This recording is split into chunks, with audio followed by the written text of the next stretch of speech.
we guide you through how to convert currency in Wise. So, the first thing you need to do is to open your Wise app and log into your account. On the home screen, tap the currency balance you want to convert from, then select Convert.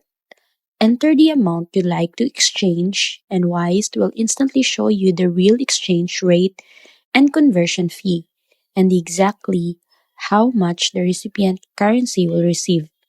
Double check the details, including the rate and fees, then choose the currency you want to convert to. If everything looks correct, tap Confirm Conversion. The funds will move between your balances within seconds. If you don't have the target currency balance yet, simply tap Open a Balance, choose the currency, and repeat the same steps.